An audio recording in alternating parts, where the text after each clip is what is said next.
जरा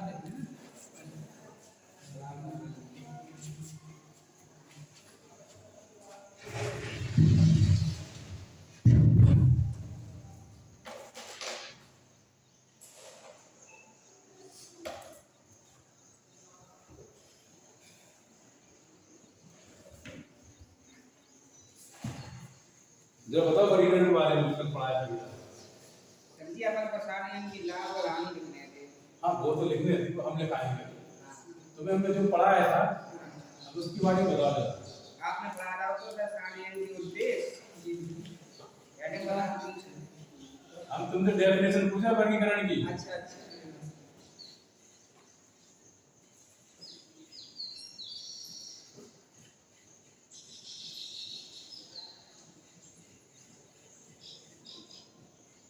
बताओ वर्गीकरण क्या होता है?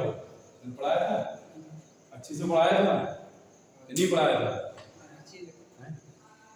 समझ में आया था ना?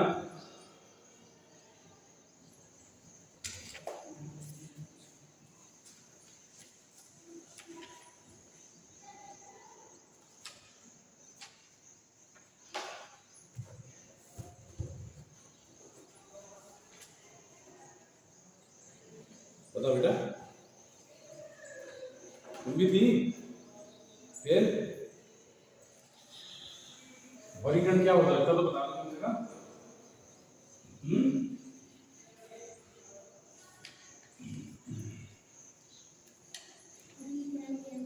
हाँ बताओ, जैसा दिमाग में आ रहा हो जैसा बताओ। परिभाषा हमने तुमको कई बार बताई थी इसकी, ठीक है। और सारणी के लाभ तुम्हें घर से लिखने को दिए थे हमने, ठीक है। लिख के लाए कुछ, 1% भी लिखा हो कुछ है? क्यों घर गए कॉपी खोली? याद है ना बेटा, बीएससी एग्रीकल्चर में किसी की बैग अगर आती है तो 2 सब्जेक्ट में आती है, मैथ में आएगी, दूसरी इंग्लिश में आएगी। दोनों सब्जेक्ट को प्रॉपर रिवाइज करते नहीं चलोगे, पढ़ते जाओगे भूलते जाओगे। और अभी कुछ नहीं है, ये थ्योरिकल पोर्शन है, आगे जाके सवाल आएंगे, न्यूमेरिकल पोर्शन आएगा, कम से कम 2-3 पेज के न्यूमेरिकल पोर्शन आएंगे। और जो इसकी सॉल्विंग है, जोड़ घटाना गुणा भाग 2 रस्म में होती है, उसकी तो काउंटिंग होती ही नहीं है। लापरवाही नहीं करो, घर जाके एक बार रिवीजन मार कर फटाटे दो। हम तो ऐसा लैंग्वेज लिखवाते हैं, ऐसा पढ़ा देते कि तुम थोड़ा बहुत पढ़ लोगे तो तुम्हारे दिमाग में बैठा रहेगा। नहीं हम टफ लैंग्वेज लिखवाते हैं, ऐसे लिखवाते जो हमारे में होती है तुमको इजी आ जाता है, ठीक है। जब हम आंकड़े इकट्ठे करते हैं या समन एकत्रित करते हैं, समन के आंकड़े एक चीज होती है, ठीक। तो वो एक प्रकार के कच्चे आंकड़े होते हैं, रॉ डाटा होते हैं, ठीक। उसमें कई प्रकार के आंकड़ों का मिक्सअप होता है, ठीक है। फिर उनके गुणों के आधार पर उनका हम वर्गीकरण करते हैं, इस ऐसे वाले इस तरफ और ऐसे वाले इस तरफ, ऐसे रखेंगे, ये वर्गीकरण हो जाता है उनका, ठीक है।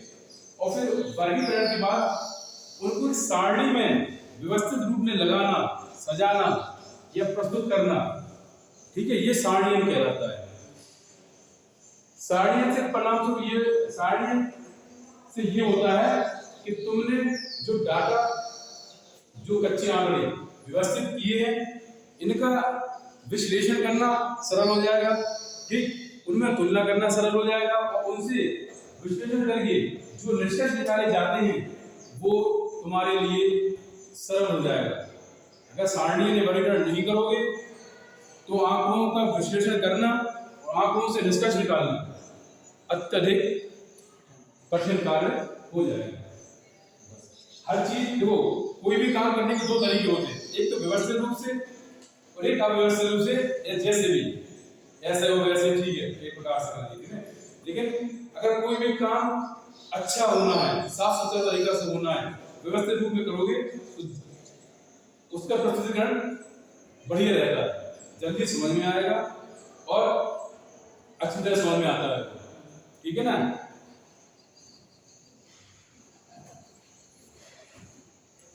ठीक है, लेकिन सारणीयन के निम्नलिखित लाभ होते हैं।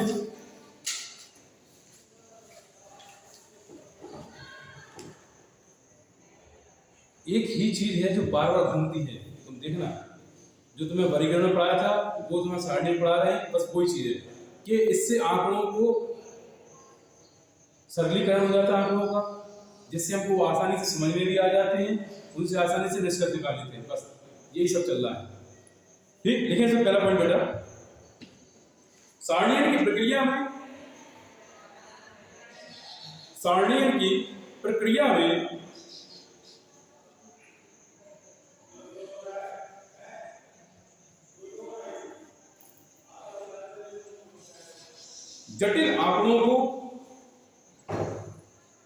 जटिल आंकड़ों को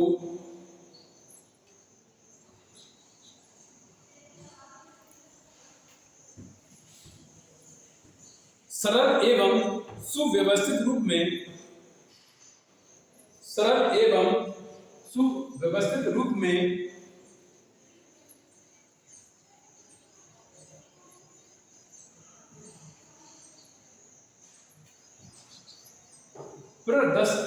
प्रदर्शित किए जाने के कारण, प्रदर्शित किए जाने के कारण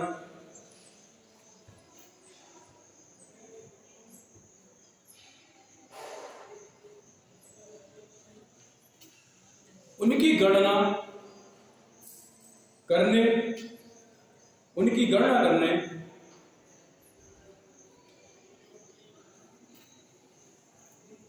एवं विश्लेषण करने में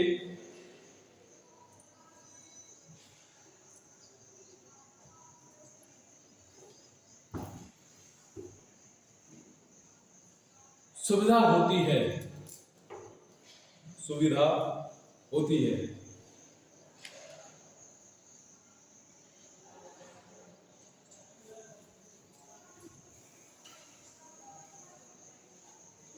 सेकंड पॉइंट लिखे बेटा, नेक्स्ट पॉइंट, सारणीयन में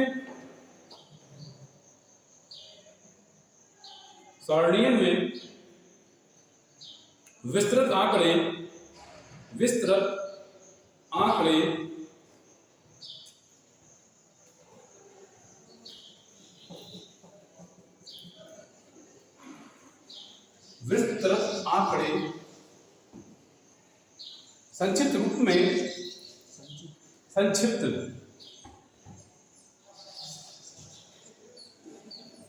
संक्षिप्त रूप से कम स्थान में प्रदर्शित किए जाते हैं, संक्षिप्त रूप से कम स्थान में प्रदर्शित किए जाते हैं।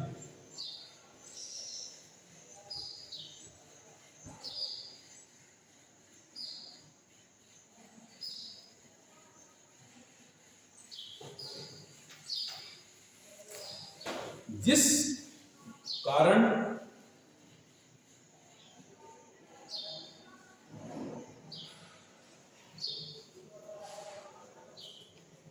सूचना प्राप्त करने में, जिस कारण सूचना या निष्कर्ष प्राप्त करने में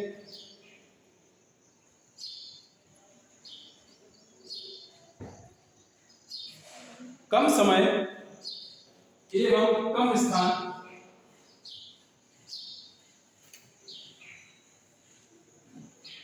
प्रयोग होता है। ठीक है, अगर सारणी नहीं बनाएंगे आंकड़े बड़े रूप में रहेंगे, बड़े आंकड़ों को जब एनालिसिस करोगे तो तुम्हारा टाइम भी ज्यादा खराब होगा और स्पेस भी ज्यादा लगेगी। ठीक,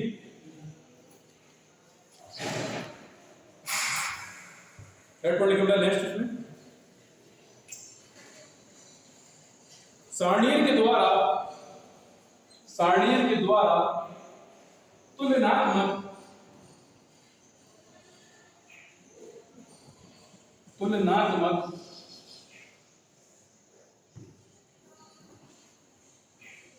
अध्ययन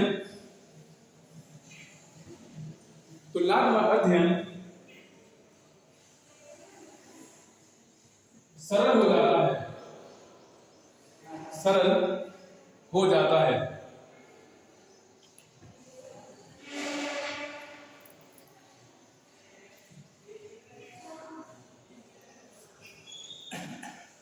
क्योंकि तुलनात्मक आंकड़ों को आसपास रखा जाता है, जिन आंकड़ों की तुलना कर ली एक दूसरे के आसपास ही रहते हैं सारणी में, ठीक है, तो तुमको आसानी से शब्द दिखेंगे जिससे तुम तुलना कर पाओगे। अध्ययन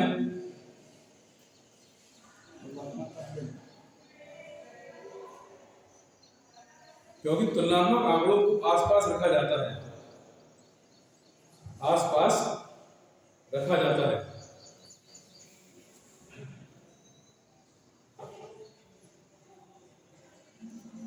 नेक्स्ट और लास्ट,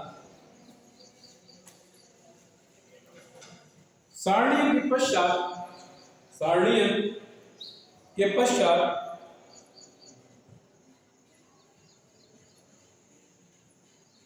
समंग, सारणियन के पश्चात समंग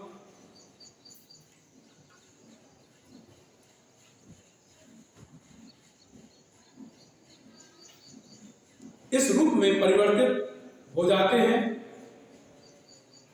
इस रूप में परिवर्तित हो जाते हैं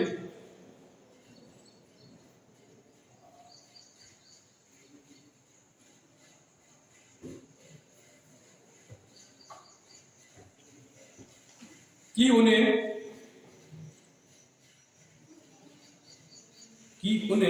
सांख्यिकीय विश्लेषण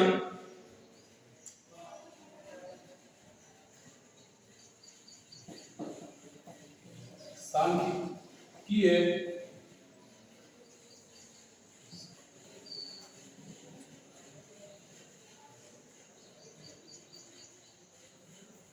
विश्लेषण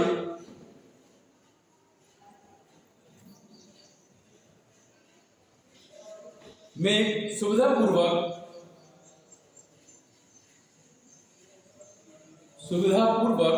प्रयोग किया जा सकता है।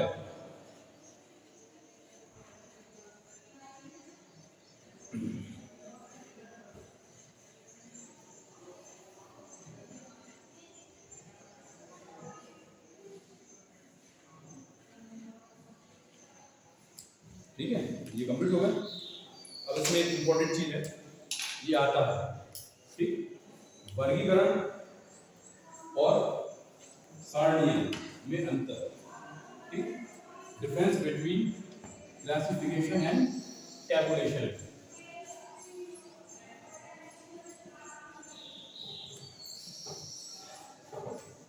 सारणियन एवं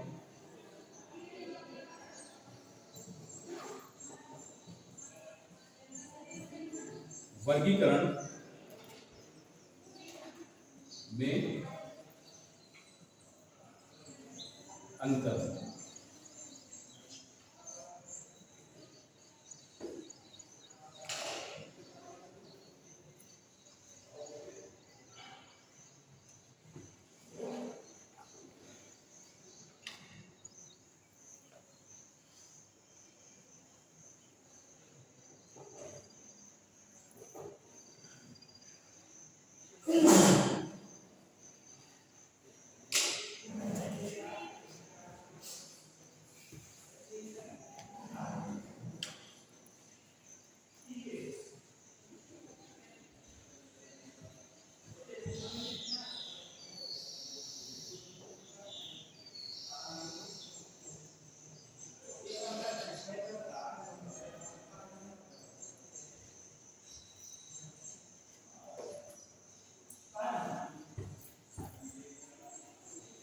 लिखे बेटा, पॉइंट वाइज लिखना। सारणियन एवं वर्गीकरण में निम्नलिखित अंतर होते हैं। सारणियन एवं वर्गीकरण में निम्नलिखित अंतर होते हैं, पॉइंट वाइज लिखना।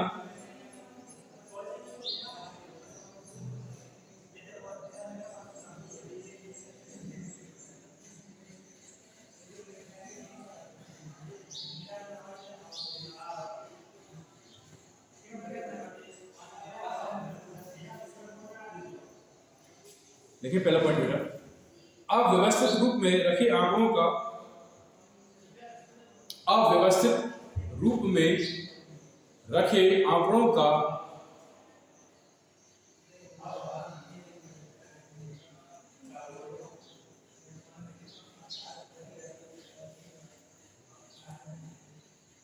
पहले वर्गीकरण किया जाता है, पहले वर्गीकरण किया जाता है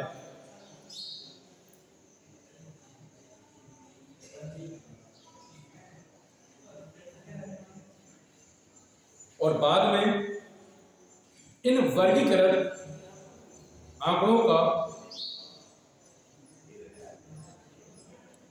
और बाद में इन वर्गीकृत आंकड़ों का सारणीयन किया जाता है।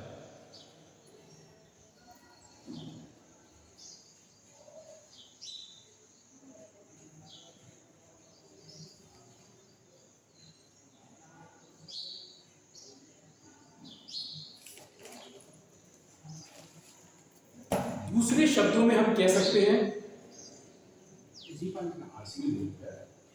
दूसरे शब्दों में हम कह सकते हैं कि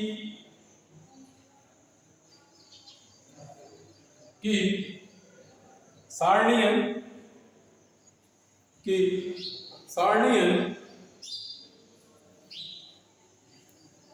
वर्गीकरण के बाद की प्रक्रिया है।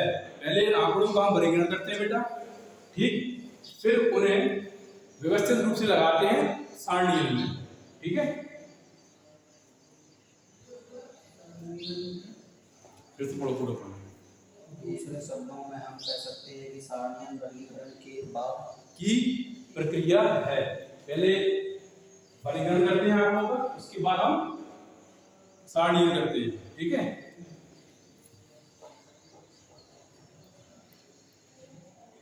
सेकंड पॉइंट लिखे बेटा, वर्गीकरण में आंकड़ों को वर्गों तथा उपवर्गों में विभाजित किया जाता है। आंकड़ों को वर्गीकरण में आंकड़ों को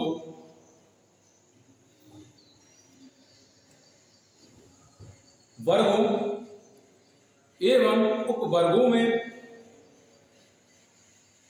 विभाजित किया जाता है।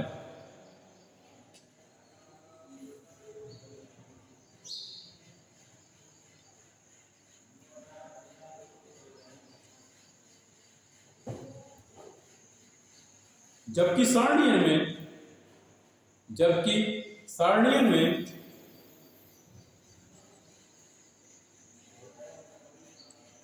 इन्हीं आंकड़ों को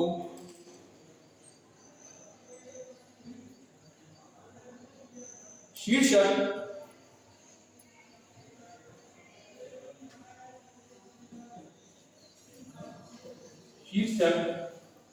एवं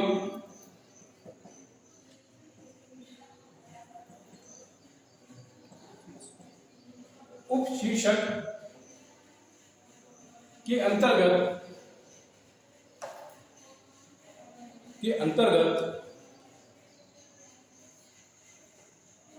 प्रस्तुत किया जाता है।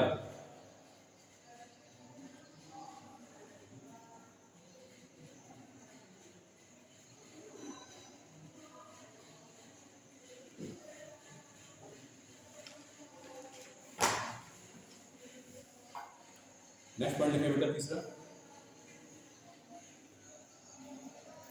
वर्गीकरण द्वारा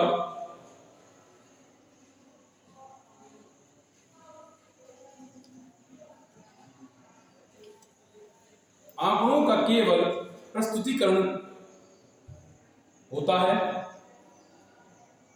वर्गीकरण द्वारा आंकड़ों का केवल प्रस्तुतिकरण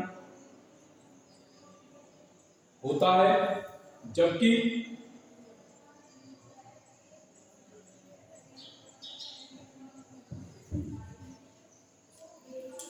सारणीयन द्वारा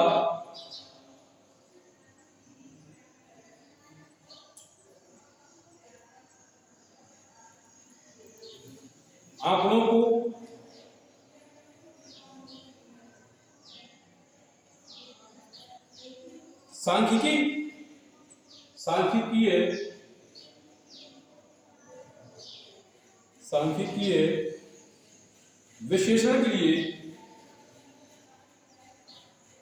सांख्यिकीय विश्लेषण के लिए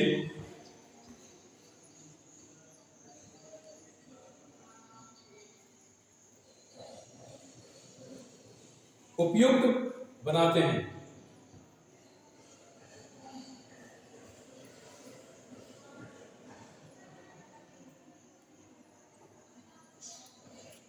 नेक्स्ट और लास्ट पॉइंट है बेटा,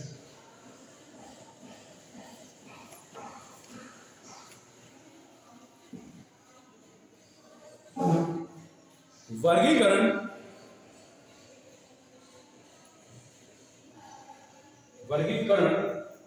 सांख्यिकीय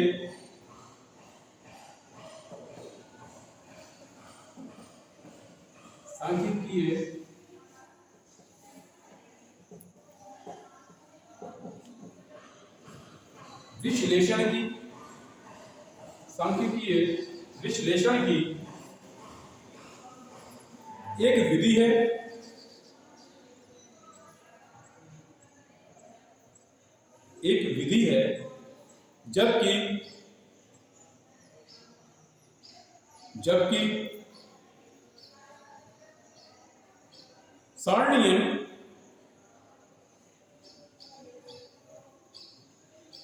जबकि सारणियन आंकड़ों के प्रस्तुतिकरण की विधि है।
हेडिंग बेटा आपकी चर।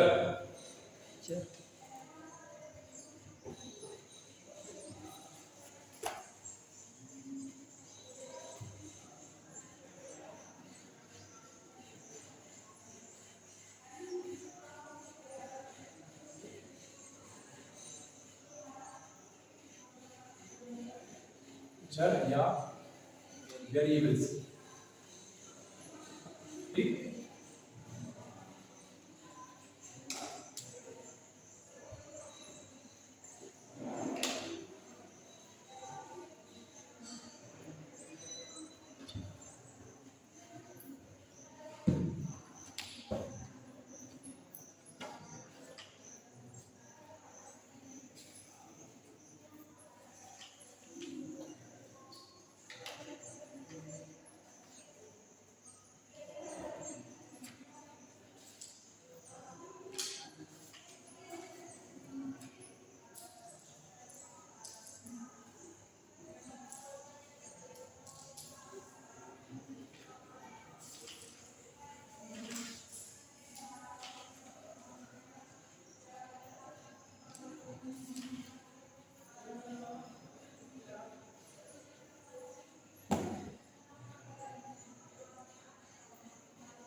लेकिन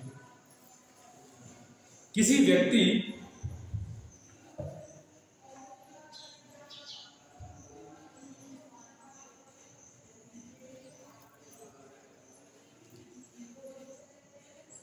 का वह लक्षण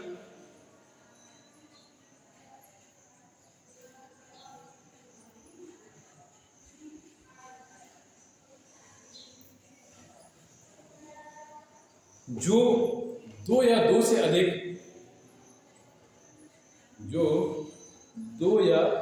दो से अधिक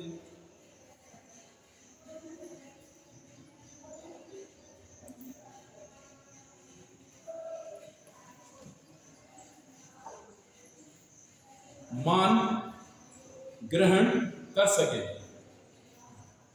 चर कहलाता है।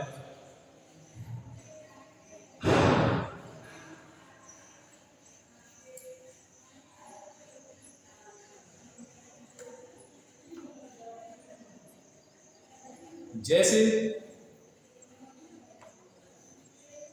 आयु, ऊंचाई, भार आदि।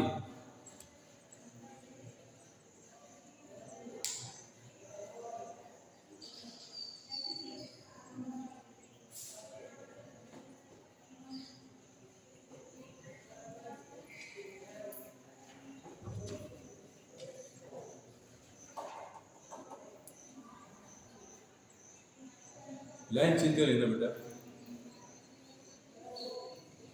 दूसरे शब्दों में हम कह सकते हैं कि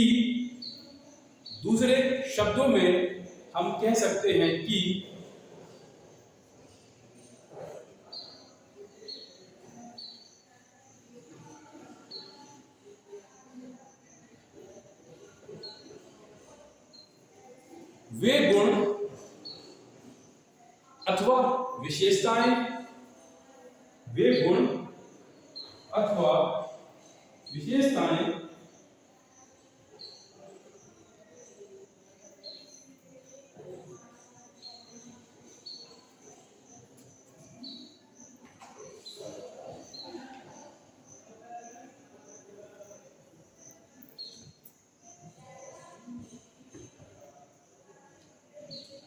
जो मात्रा या परिमाण में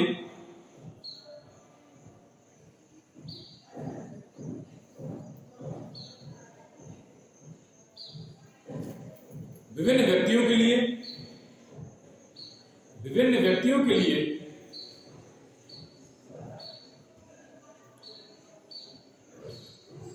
परिवर्तित होते रहते हैं।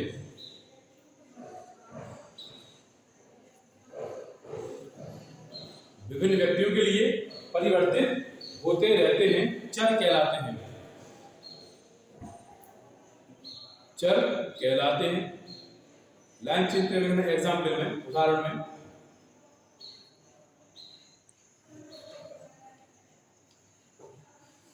व्यक्तियों की ऊंचाई, भार, आयु, कोमा लगाते हैं सब में, ठीक है। एवं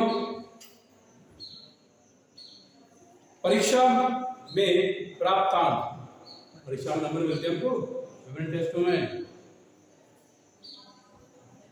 किसी में कितने हैं, ठीक है।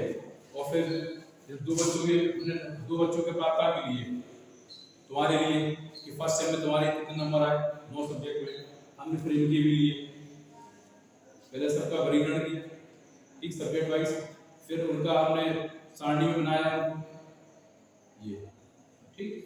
और नंबर एक ही सब्जेक्ट में तुम्हारे पूछे हैं, इसके पूछे, ठीक। तुम्हारी आयु कुछ है, इसकी आयु कुछ और है, तो ये वेरिएबल होगा, चर। जो कंबड़ होते रहते हैं तो मान फिक्स नहीं होता है, चर कहलाते हैं, ठीक। तो 2 या 2 से अधिक मान रखते हैं अपने पास, ठीक। अगर किसी पर एक मान है मतलब कांस्टेंट है, अच्छा बदलेगा नहीं। अगर 1 से अधिक है वैरायटी हो गई, ठीक, वेरिएबल हो गए, ठीक, वो चर कहलाते हैं।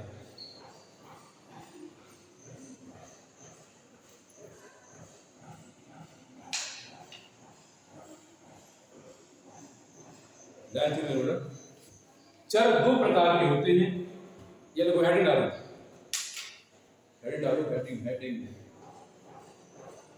चर के प्रकार, चर के प्रकार।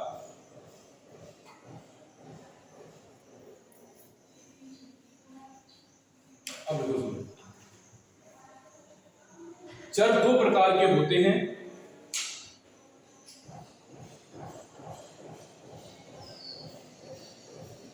चर दो प्रकार के होते हैं।